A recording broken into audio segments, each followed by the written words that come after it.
నమస్తే, welcome to our channel. ప్రస్తుతం మనతో ప్రముఖ ఆధ్యాత్మికవేత్త, ఆస్ట్రాలజర్ ముల్లపూడి సత్యనారాయణ మూర్తి గారు ఉన్నారు. వారితో మాట్లాడదాం. నమస్తే గురుగారు. నమస్కారం మా ఫణికుమార్ గారు. విశ్వవసు నామ సంవత్సరం అండి, కొత్త సంవత్సరం ఉగాది నుండి స్టార్ట్ అవుతుంది.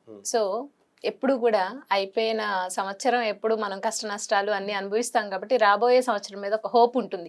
ఈ సంవత్సరం ఎలా ఉంటుంది అన్న క్యూరియాసిటీ ఉంటుంది ప్రతి ఒక్కళ్ళకి. సో అందుకని మనం విశ్వవసు నామ సంవత్సరంలో ఓవరాల్ గా ఎలా ఉంది, అన్ని రాసుల వారికి అందరికీ ఎలా ఉంది అనేది మాట్లాడుకుని దాంతో పాటుగా రాశి ఫలితాలు కూడా చేద్దామండి. ఫస్ట్ ఓవరాల్ గా మీరు అసలు ఎలా ఉందో చెప్పి తర్వాత మేషరాశి వారికి ఎలా ఉందో చెప్పండి గురుగారు. అలాగే విశ్వావసు నామ సంవత్సరం అంటే అందరికీ సంపదలనిచ్చే సంవత్సరం అని అర్థం. సూపర్. అసలు లాస్ట్ ఇయర్ 2024 సంవత్సరం అంటే క్రోధి నామ సంవత్సరం. అందరూ కోపతాపాలతో కోర్టులకి భార్యాభర్తలు గొడవలు జరిగినాయి. వాళ్ళందరూ ఇప్పుడు రీకన్సిలేషన్కి వచ్చేసి ఈ సంవత్సరంలో 50% ఆఫ్ ద పీపుల్, దంపతులు, కపుల్స్ వీళ్ళంతా కూడా కలిసిపోతారు. 50% ఆఫ్ ద సివిల్ కేసెస్ ఇవన్నీ కూడా ఎవరి పొలాలు వాళ్ళకి వచ్చేయడం, హాస్టల్ కోర్టులో కేసెస్ అయిపోవడం జరుగుతుంది. ఈ సంవత్సరం రాజు సూర్యుడు, మంత్రి చంద్రుడు. కాబట్టి ఇంకేం కావాలి మనకి? రాజు కరుణామయుడై ఉంటాడు. అంటే రవి ఇప్పుడు కూడా స్ట్రిక్ట్ గా ఉంటాడు కానీ లోపల చాలా కరుణ ఉంటుంది. అందువల్లనే ఆ సూర్యనారాయణమూర్తి సింహరాశి వాళ్ళు, వీళ్ళకి ఏంటంటే వాళ్ళని ఎదురించకూడదు మనం. అందువలన ఈ యొక్క సంవత్సరంలో మనము ఎలా ఉంటుంది అంటే రాజు మంచివాడై ఉన్నాడు, మంత్రి చంద్రుడై ఉన్నాడు కాబట్టి, మళ్ళీ సైన్యాధ్యక్షుడు రవి అయి ఉన్నాడు కాబట్టి మనం ఈ సంవత్సరం బ్రహ్మాండంగా ఉంటుంది. భూకంపాలు ఉండవు, అస్సలు ఉండవు. ఏదో చిన్నది ఏ మూలనో ఎప్పుడో వస్తాయి కానీ మేజర్ గా ఉండవు. వర్షాకాలం మనకు రాబోతుంది, పుష్కలమైన వర్షాలు వస్తాయి. ఎందువల్లంటే ఏమండి రవి గట్టిగా ఉన్నాడండి అందుకని రావేమో అండి అనుకుంటారు, కాదు. నెక్స్ట్ ఈ కోర్టు లావాదేవీలు కలిసిపోతారు, విద్యార్థులు తెగ చదువుతారు, విదేశాలకు వెళ్ళేటటువంటి వాళ్ళ సంఖ్య ట్రంప్ వచ్చాడని తగ్గుతుంది అనుకుంటున్నారు కదా, ఏమీ తగ్గదు, పెరుగుతుంది. ఇంకా వీసాలు కూడా వస్తాయి, విదేశ వలసలు ఎక్కువ జరుగుతాయి. అండ్ చేపల రొయ్యల చెరువులు బాగా పెడతారు జనం. ఇంతకుముందు చేపలు టపీమని చచ్చిపోయే రొయ్యలు, ఇప్పుడు అలాంటివి ఉండవు. నెక్స్ట్ రైతులు బ్రహ్మాండమైనటువంటి పంట చేస్తారు, కాస్ట్లీ గ్యాడ్జెట్స్ కొంటారు, ఖరీదైన వస్తువులు ఇళ్లల్లో. అయితే వైవాహిక జీవితాల దగ్గరికి వచ్చేసరికి దాంపత్యం మీద ప్రతి ఒక్కళ్ళు కూడా అసలు ఇది కలియుగం అంటే కామయుగం. ఎక్కువ రొమాన్స్ చేయాలి కానీ ఈ సంవత్సరం దంపతులంతా కూడా కెరీర్ మీద, ఉద్యోగాల మీద దృష్టి పెడతారు. దాంపత్యం తగ్గిపోతుంది.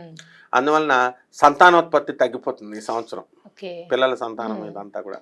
అలాగే వృత్తి మీద ఎక్కువ కాన్సన్ట్రేషన్ చేస్తారు. రాజకీయ నాయకులకి కొత్త కొత్త పోస్టులు వస్తాయి, కొత్త కొత్త పార్టీలు పుడతాయి. అలాగే ఇప్పుడు సినీ ప్రముఖులు ఉన్నారు కదా, వీళ్ళంతా కూడా మంచి పేరు తెచ్చుకుంటారు, కొన్ని సినిమాలు హిట్ అవుతాయి, మీడియా రంగంలో అద్భుతాలు సృష్టిస్తారు. అండ్ Y2K వచ్చేసింది, ఇప్పుడు డీక్సీక్ ఇలాంటి సాఫ్ట్వేర్లు వచ్చేసినాయి. అందువలన మనకి ఫ్రీగా మనకి ఈ యొక్క ఆర్టిఫిషియల్ ఇంటెలిజెన్స్ లో మనం అద్భుతాలు సృష్టిస్తాం. అంటే ఫ్రీగా యాప్స్ రాగానే చూస్తారు, ఇంతకు ముందు మనం మినిమం సబ్స్క్రిప్షన్స్ పెట్టి చూడాలి. ఈ విధంగా మనకి అన్ని వర్గాల ప్రజలకి కూడా, ముఖ్యంగా లేబర్, కష్టాన్ని నమ్ముకున్నటువంటి వాళ్ళకి వాళ్ళ దానికి తగ్గట్టుగా సంపద వస్తుంది, ఫలితం వస్తుంది. అండ్ యాంకర్లు, సినిమా హీరోయిన్ లాగా వాళ్ళ యొక్క చార్మ్ పెరుగుతుంది. అండ్ ఈ సంవత్సరం అంతా కూడా డామినేషన్ అన్నమాట. అంటే ఎవరి వృత్తుల్లో వాళ్ళ డామినేషన్. అలాగే ఫ్యామిలీలో లేడీ డామినేషన్ ఎక్కువ అవుతుంది, మంత్రిత్వం చేస్తారు భార్యలు. ఇంతకుముందు పాపం భర్తలను ఎలా కంట్రోల్ చేసుకోవాలో తెలియక వాళ్ళు మామూలుగా డైరెక్ట్ అడుగుతారు. ఇప్పుడు ఏమంటారు, ఇప్పుడు చూడండి, ఇంతకుముందు ఎగ్జాంపుల్ చెప్తాను. ఒక పెళ్లి సంబంధం బాగాలేదనుకోండి, నచ్చలేదు, కట్నం అవతల తక్కువ ఇస్తున్నాడు, అందుకని వీళ్ళు ఏం చెప్తారు తెలుసా, డైరెక్ట్ ఏమండి మీరు కట్నం తక్కువ ఇస్తున్నారు అందుకు మీ సంబంధం మాకు వద్దు అని చెప్పరు. ఏమండి ఫలానా జ్యోతిష్కుడు చెప్పాడండి, మా జ్యోతిష్కుడు వద్దని అన్నారండి, కలవలేదండి అని ఎలా తోసేస్తారో. ఇది వరకు సినిమాకి తీసుకెళ్ళు, నగల కొను, చీరలు కొను అని అడిగేవారు పాపం ఆడవాళ్ళు. ఇప్పుడు అట్లా అడగరు అన్నమాట. ఇప్పుడు ధనత్రయోదశి వచ్చింది, నువ్వు బంగారం కొనిపెట్టాలా, కుబేర ఇది కొంటే నువ్వు కోటీశ్వరుడు అవుతావు, లేదంటే నీ ఉద్యోగం ఊడిపోతుంది అని ఒక సింపుల్ గా మంత్రిత్వం. చంద్రుడు కదా చెప్పగానే వీడికి నిజంగానే సాఫ్ట్వేర్ రిసెషన్ లో ఉంది, ఎక్కడ ఉద్యోగం ఊడిపోతుందో అని చెప్పి భయం వేసి వీడు కొంటాడు. అలాగే చీరలు, ఒక కొత్త పండగను సృష్టిస్తారు అవసరమైతే. ఆ పండగతో చక్కగా ఈ చీరలు కొనాలి ఇలాంటి రూల్స్ అన్నీ కూడా అంటే తెలివితేటలతో కుటుంబాన్ని మహిళలు సరిదిద్దుకుంటారు. ఇక విదేశీ యానాలు తెగలిపోతారు ఇప్పుడు ఈ సంవత్సరం అంతా కూడా. ఈ విధంగా మొత్తం నూతన సంవత్సరం అంతా కూడా దివ్యంగా భవ్యంగా ఉందమ్మా. గురుగారు, విశ్వవసు నామ సంవత్సరంలో కన్యా రాశి ఫలితాలు ఎలా ఉన్నాయి సంవత్సరం మొత్తం అని చెప్పండి. శ్రీ విశ్వావసు నామ సంవత్సరం 2025 ఉగాది నుండి మళ్ళీ వచ్చే సంవత్సరం 2026 ఉగాది వరకు జరిగేటటువంటి సంవత్సర రాశి ఫలాలని మనము ముందుగా గ్రహస్థితి చూద్దాం. ఏ రాశి వారి? కన్యా రాశి వారికి. ఈ కన్యా రాశి వారికి సప్తమంలో ఉన్నటువంటి రాహువు షష్ఠ స్థితిగతుడవుతాడు. షష్ఠ స్థితిగతుడైనటువంటి ఈ యొక్క శని సప్తమ స్థానంలోకి వస్తాడు. అందువలన ఈ క్రోధినామ సంవత్సరం అంతా కూడా ఈ కన్యా రాశి భార్యాభర్తలిద్దరూ కూడా కీచులాడుకుంటూ వితండ వాదాలు చేసుకున్నారు. చిన్న చిన్న వాటికి, సీరియస్ గా కాదు, చిన్న విషయాలకి గొడవలు ఎక్కువ అవుతాయి. ఇప్పుడు ఆ యొక్క రాహు ట్రాన్సిట్ వల్ల బ్రహ్మాండంగా మారిపోతుంది. ఈ యొక్క కన్యా రాశి వాళ్ళకి మెస్మరిజం పవర్ వచ్చేస్తుంది. అనుకున్నది సాధిస్తారు. షష్ఠ స్థితిగతుడైనటువంటి రాహుగ్రహ ప్రభావం వలన శత్రువులు మిత్రులుగా మారడానికి అవకాశాలు ఉంటాయి. అయితే లగ్నంలో ఉన్నటువంటి కేతువు, జన్మరాశిలో ఉన్నటువంటి కేతువు వ్యయస్థితిగతుడు అవ్వడం వల్ల వీళ్ళకి ఏమవుతుందంటే చాదస్తం బాగా పెరిగిపోతుంది. అంటే కడిగిన గిన్నెలే 4 సార్లు కడగడము, అడిగినదే మర్చిపోవడము, ఇలాంటివి జరుగుతూ ఉంటాయి అన్నమాట. అయితే ఇక్కడ ఉన్నటువంటి గురుడు గ్రహము భాగ్యస్థితిగతుడైనటువంటి గురువు దశమంలోకి వస్తున్నాడు. దశమంలోకి వచ్చినటువంటి గురుడు డాంబికమైనటువంటి ఆచారాలను ఇస్తాడు, కానీ లక్ష దోషాలను హరిస్తాడు. కాబట్టి వీళ్ళకి ఆర్థిక పరంగా గత సంవత్సరంతో పోల్చుకుంటే ఈ సంవత్సరం కొంచెం అభివృద్ధి అనేటటువంటిది కనబడుతుంది. అందువలన వృత్తి, వ్యాపార, ఉద్యోగ విషయాలలో మనశ్శాంతి లోపము, కాస్త అసౌఖ్యకరంగా, శని ఎక్కడున్నా ఐసోలేటెడ్గా ఒంటరిగా ఉండాలనిపించడం ఇలా ఉంటుంది. అది తప్ప డబ్బు సంపాదన అనే దానిపైన మాత్రం దాని ప్రభావం అనేది పడదు. కాబట్టి బట్టల షాపులు, పచ్చళ్ళ వ్యాపారము, ఎక్స్పోర్ట్స్, ఇంపోర్ట్స్, తర్వాత హోటల్ ఇండస్ట్రీ, పబ్స్, రెస్టారెంట్స్, ఇలాంటి బిజినెస్లు అన్నీ కూడా దూసుకొని వెళ్ళిపోతాయి.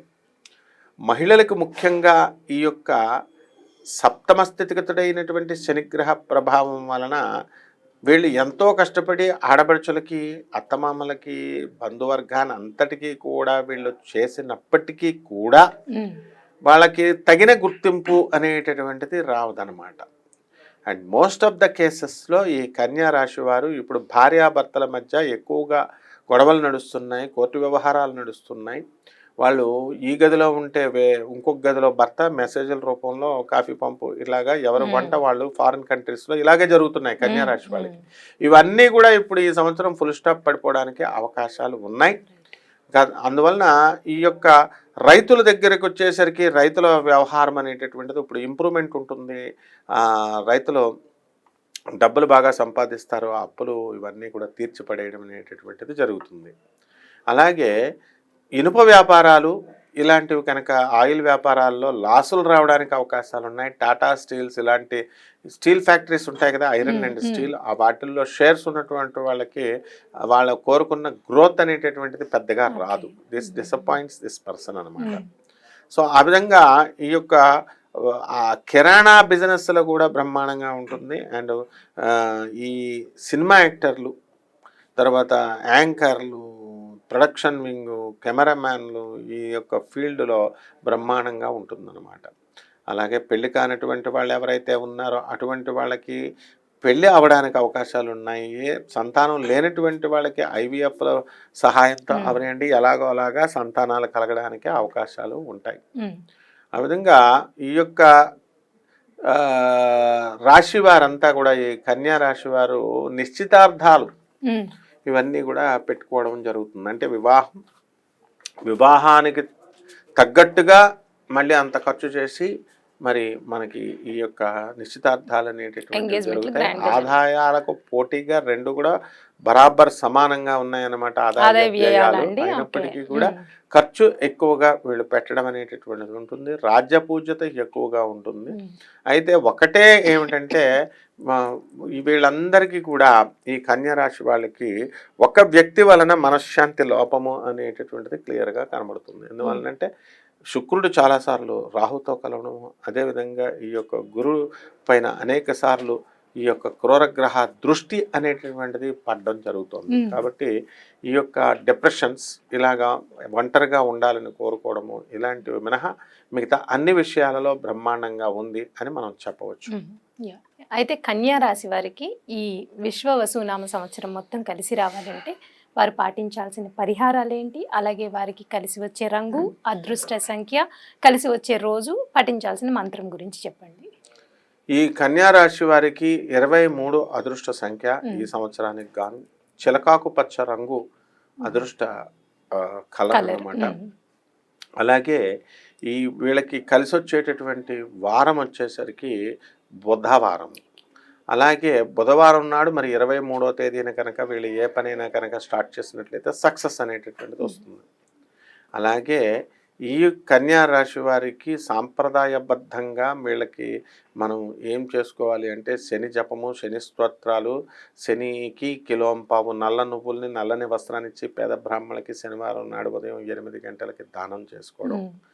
మరి తంత్ర జ్యోతిష ప్రకారంగా దశమహావిద్యల్లో ఒకటైనటువంటి మహాకాళి అమ్మవారి యొక్క మంత్రాన్ని ఇళ్లలో జపం చేసుకోవడం. అదేవిధంగా మనకి చిర్రి వేరు అని దొరుకుతుంది. ఆ చిర్రి వేరుని, తర్వాత ఈ యొక్క రావి ఆకుల్ని, మర్రి వేళ్ళని మూడిట్లని కలిపేసి అందులో పొట్లం కట్టేసి, అది త్రిమూర్తుల వ్రతం. ఇది బ్రహ్మ విష్ణు మహేశ్వర సంబంధమైనటువంటి వ్రతము. అక్కడ పెట్టి 41 రోజుల తర్వాత దాన్ని తీసుకొని దాన్ని ఎర్ర గుడ్డలో కొంచెం పటిక పెట్టి ఆ యొక్క రావి చెట్టుకి దీన్ని కట్టినట్లయితే సంతానం లేనటువంటి వాళ్ళకి సంతానం కలుగుతుంది. మిగతా ఈతి బాధలన్నీ కూడా తొలగిపోతాయి అన్నమాట. ముఖ్యంగా ఈ కన్యా రాశి వారికి ఈ సంవత్సరంలో నరఘోష చాలా అధికంగా ఉంటుంది. అందువలన వీళ్ళకి ఈ యొక్క ఒక్క దోషాన్ని కనుక సవరించుకుంటే బ్రహ్మాండంగా ఉంటుందమ్మా. రైట్ అండి. అయితే విశ్వవసునామ సంవత్సరం ఫలితాల్లో భాగంగా కన్యా రాశి వారికి ఈ సంవత్సరం మొత్తం ఎలా ఉంది, అలాగే పాటించాల్సిన పరిహారాలు, అలాగే కలిసి వచ్చే సంఖ్య, అదృష్ట వర్ణము, ఇవన్నీ కూడా చాలా చక్కగా వివరించారండి. ధన్యవాదాలు. ధన్యవాదాలు.